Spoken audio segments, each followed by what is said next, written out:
अगर मैं आपसे कहूं कि ऑस्ट्रेलिया के खिलाफ टीम इंडिया के अंदर फाइनली उन 5 खूंखार शेरों की एंट्री हो चुकी है जिसके लिए लोग काफी समय से बेताब थे। लेकिन हाँ, वो 5 खूंखार शेर एग्जिट भी ले चुके हैं जिनके लिए आप कभी बेताब नहीं थे। लेकिन आइए देखते हैं कि आखिरकार कौन 5 आए तो कौन 5 गए, यानी कि टोटल ऐसे 10 खिलाड़ी ऐसे कौन कौन से हैं जिनके अंदर कुछ ना कुछ किया गया। अगर आप देखने की कोशिश करोगे तो इंडिया और ऑस्ट्रेलिया का मुकाबला होने वाला है, और यहाँ पर अगर आप ये देखने की कोशिश करोगे जो आपके रोहित और विराट हैं वो लोग ऑस्ट्रेलिया जाकर खेलेंगे। तो हम केवल बात करने वाले हैं कि इंडिया और ऑस्ट्रेलिया के बीच ये जो ओडीआई का मुकाबला होगा 19 अक्टूबर से, उसके अंदर कौन से 5 नए खिलाड़ी आए हैं तो कौन से खिलाड़ियों को बाहर किया गया। हाँ, अगर आप ये नहीं जानते होंगे तो आपको पता होना चाहिए कि आपके जो रोहित और विराट हैं उनका अंतिम टूर होगा ऑस्ट्रेलिया के लिए।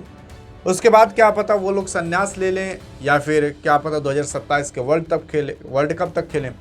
लेकिन 2027 के वर्ल्ड कप तक भारत का कोई भी ऑस्ट्रेलिया के अंदर शेड्यूल ही नहीं रखा गया ओडीआई का, जिसके कारण रोहित और विराट जाकर खेल सकें। अब नहीं जा पाएंगे, इस वजह से जो आपकी ऑस्ट्रेलिया की टीम है उसने एक स्पेशल अरेंजमेंट रखा है कि अंतिम विदाई देंगे पार्टी शार्टी के तौर पर या फिर रिस्पेक्ट के तौर पर। फिर उसके बाद अगर आप देखने की कोशिश करोगे भारत और ऑस्ट्रेलिया का जो मुकाबला है मतलब पहला जो ओडीआई का मुकाबला है वो 19 अक्टूबर को होगा पर्थ स्टेडियम में। दूसरा ओडीआई का मुकाबला 23 अक्टूबर को होगा एडिलेड के अंदर। तीसरा ओडीआई का मुकाबला 25 अक्टूबर को होगा वही एडिलेड सिडनी के अंदर। तो टोटल ये 3 मुकाबले रखे गए हैं भारत और ऑस्ट्रेलिया के। ये 19 अक्टूबर, फिर 23 अक्टूबर, 25 अक्टूबर 3 होंगे। इसी के अंदर क्या बदलाव है क्या नहीं, आइए उसके बारे में जानते हैं, और किसके साथ पॉलिटिक्स खेला गया वो भी समझने की कोशिश करेंगे। अगर आप देखने की कोशिश करोगे तो कौन कौन बाहर हुआ है पहले उसकी बात करते हैं। तो भाई साहब देखोगे तो मोहम्मद शमी बाहर हो चुके हैं। मोहम्मद शमी जो कि ऑस्ट्रेलिया और पाकिस्तान के खिलाफ एक ऐसा खिलाड़ी माना जाता था कि मोहम्मद शमी चाहे जिस मुकाबले के अंदर चाहे जितना पिटवा ले, लेकिन सामने अगर ऑस्ट्रेलिया या पाकिस्तान हो तो लौटा कर मारते थे। लेकिन इस बार इनको बाहर कर दिया जा चुका है। फिर कोई और नहीं बल्कि आपके हार्दिक पांड्या आते हैं जो कि इंजरी के तौर पर बाहर किए गए हैं। भाई साहब रविंद्र जडेजा को नहीं लिया गया, आप यकीन करोगे, और रविंद्र जडेजा ने अभी ओडीआई से संन्यास नहीं लिया। ऋषभ पंत भी बाहर हो चुके हैं, वरुण चक्रवर्ती भी बाहर हो चुके हैं। ये सब वो प्लेयर हैं जिन्होंने चैंपियंस ट्रॉफी के अंदर अपना खूंटा गाड़ दिया था। फिर अंदर कौन आया है? जायसवाल, सिराज, नीतीश कुमार रेड्डी, ध्रुव जुरेल और प्रसिद्ध कृष्णा। टोटल ये 5 खिलाड़ी अंदर आए हैं। अभी इन 5 के पांचों के बारे में चर्चा करते हैं, लेकिन आइए एक बार स्क्वाड पे नजर मार लेते हैं कि पॉलिटिक्स किसके साथ खेला जा रहा है। अगर आप देखोगे तो शुभमन गिल इस बार कप्तान बना उठे हैं, रोहित शर्मा को कप्तानी से हटा उठा है। चलो इस पॉलिटिक्स की बात नहीं करते क्योंकि आप लोग तो जानते होंगे कि रोहित शर्मा को कैप्टनसी से हटा उठा है लेकिन शुभमन गिल को बना उठा। अब बीसीसीआई इसका तर्क वितर्क भी देती है कि हाँ, मतलब हम युवा टीम को लेकर चलना चाहते हैं ताकि 2027 तक कैप्टनसी करना सीख जाए, नहीं तो उसके बाद कौन कैप्टनसी करेगा, तो हम सिखाना चाहते हैं, इस वजह से रोहित शर्मा को हटा दिए। भाई साहब अब रोहित शर्मा से कैप्टनसी छीन ली गई ना, जानते हो किस वजह से? ताकि कहीं भी परफॉर्मेंस खराब हो तो तुरंत रोहित शर्मा को निकाल कर फेंका जाए। हाँ जी हाँ, कैप्टनसी होती तो निकाल कर फेंक नहीं सकते थे, लेकिन अब देखो क्या होता है। फिर विराट कोहली आते हैं, के राहुल आते हैं, श्रेयस अय्यर को वाइस कप्तान बना उठा है, कोई दिक्कत नहीं, अच्छी बात है। जायसवाल, नीतीश कुमार रेड्डी, वाशिंगटन सुंदर। फिर उसके बाद ध्रुव जुरेल, सिराज, कुलदीप, अक्षय पटेल, और अगर लास्ट में देखने की कोशिश करें तो अर्शदीप सिंह, हर्षित राणा और प्रसिद्ध कृष्णा। तो टोटल देखने की कोशिश करोगे तो 4, 4, 8, 4, 12, 12, 3, 15 खिलाड़ी हो गए। ये पूरा का पूरा स्क्वाड है। लेकिन एक बार बस आप इस चेहरे पर नजर मारिएगा। ये चेहरा जानते हो इस चेहरे का क्या नाम है? इस चेहरे का नाम है हर्षित राणा। अब हर्षित राणा, आप बताइए क्या ये जसप्रीत बुमराह से अच्छे बॉलर हैं, या विराट कोहली से अच्छे बैट्समैन हैं, या जायसवाल से अच्छे बैट्समैन है, या आपके हार्दिक पांड्या से अच्छे ऑलराउंडर हैं? हमने सबकी बात कर ली। या अच्छे विकेट कीपर हैं, मतलब कोई भी अब बचा नहीं, या अच्छे फील्डर हैं किसी के मुकाबले में? मुझे तो नहीं लगता कि ये जो पूरी की पूरी प्लेइंग 11 स्क्वाड है उसमें से किसी को भी टक्कर आपके हर्षित राणा दे पाएंगे, ना तो कोई ऐसा खास रिकॉर्ड है। लेकिन आप ये देखने की कोशिश करोगे तो आपके हर्षित राणा ओडीआई के अंदर, आपके हर्षित राणा टेस्ट के अंदर, आपके हर्षित राणा T20 के अंदर, 3 के तीनों फॉर्मेट के अंदर हमेशा स्क्वाड के अंदर शामिल रहते हैं।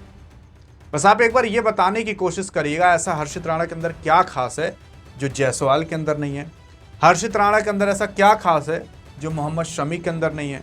हर्षित राणा के अंदर ऐसा क्या खास है जो आपके वरुण चक्रवर्ती में नहीं है? तो हर्षित राणा के अंदर ऐसा क्या खास है जो रविंद्र जडेजा के अंदर नहीं है? बताइएगा आप। लेकिन आखिर किस कारणवश इनको सभी फॉर्मेट में रखा जाता है? देखो, हर्षित राणा से कोई दिक्कत नहीं है, लेकिन हर्षित राणा जो सभी फॉर्मेट के में आकर एक अपनी स्थान पक्की कर ले रहे हैं, दिक्कत उससे है। भाई साहब, यहाँ वरुण चक्रवर्ती को भी मौका मिल सकता था, यहाँ पर आपके हार्दिक पांड्या आ सकते थे या रविंद्र जडेजा आ सकते। चलो, हार्दिक पांड्या इंजर्ड है तो नहीं आ पाएंगे। यहाँ पर आपके कई और अन्य खिलाड़ी हैं जिनको कि लाया जा सकता था, मोहम्मद शमी को लाया जा सकता था। अभी भी ऐसे बहुत प्लेयर हैं जिनको कि केवल T20 में खिलाया जाता है या ODI में या टेस्ट में, लेकिन आपके हर्षित राणा ऐसा कौन सा तीर मार दिए कुछ ही समय के अंदर कि ये तीन के तीनों फॉर्मेट में आ जाते हैं। एशिया कप देखो तो उसके अंदर खेले थे एक दो मैच, टेस्ट के अंदर देखो तो खेलते हैं, और ODI की बात करो तो देखो सामने है। तो ये कौन सी पॉलिटिक्स खेली जा रही है समझ नहीं आ रहा यार। कप्तान को छोड़ दो और एक दो खिलाड़ी को और छोड़ दो, तो आई थिंक कोई ऐसा टीम इंडिया के अंदर है नहीं जिसे तीन के तीनों फॉर्मेट खिलाया जाता हो। भाई साहब, जायसवाल ओसवाल T20 के प्लेयर हैं, उनको T20 में नहीं लिया जाता। हर्षित राणा ऐसा कौन सी बैटिंग और बॉलिंग कर दे रहे हैं जिनकी वजह से नहीं ले लिया जा रहा है, समझ नहीं आ रहा। अब जायसवाल पर अगर आए तो जायसवाल देखो T20 का प्लेयर है, एशिया कप के अंदर गायब था। मोहम्मद सिराज एशिया कप के अंदर ही गायब। आप सोच कर देख लो, जो टेस्ट के अंदर एकदम खूंटा गाड़ दिया हो कि भाई साहब सबसे ज़्यादा विकेट मैं ही लूँगा, उसको नहीं लिया जाता ODI और टेस्ट के अंदर, T20 के अंदर। नीतीश कुमार रेड्डी की बात कर लें तो इनको भी नहीं लिया जाता एज ऑलराउंडर के तौर पर। ध्रुव जुरेल अभी शतक को तक मार दिया तो बेचारा आगे खेल पाएगा, नहीं तो इसका भी पत्ता तुरंत ही करता। प्रसिद्ध कृष्णा की चलो बात मान लेते हैं, अभी जल्द आए, थोड़ा इनको संभालने में टाइम लगेगा। लेकिन भाई साहब, अगर देखोगे ना, जायसवाल, बहुत सारे ऐसे खिलाड़ी हैं जो कि केवल एक ही फॉर्मेट के अंदर खेल रहे हैं, लेकिन कुछ ऐसे खिलाड़ी हैं जिनको कि सबसे बेहतर भले ना हो, लेकिन तब भी सब। भाई साहब देखो, जसप्रीत बुमराह क्या इसके अंदर? अब आप बताइए कि इसमें जसप्रीत बुमराह स्थान लेने लायक थे कि नहीं थे?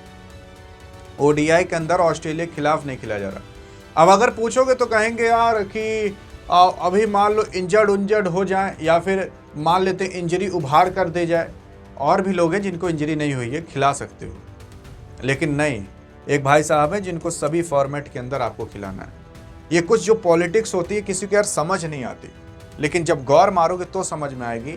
और इसी सब की वजह से जो नए प्लेयर्स, भाई साहब आप खुद सोचना, अगर कोई नया प्लेयर होता तो आज वो इनकी जगह खेलता, और एक नया विराट कोहली, एक नया जसप्रीत बुमराह हमें मिल सकता था यहाँ पर। लेकिन जब इनसे नहीं हो पा रहा, श्रीलंका के खिलाफ T20 के अंदर 4 ओवर में 50-60 रन दे रहे हो, तब भी आपकी जगह बनते चली जा रही है।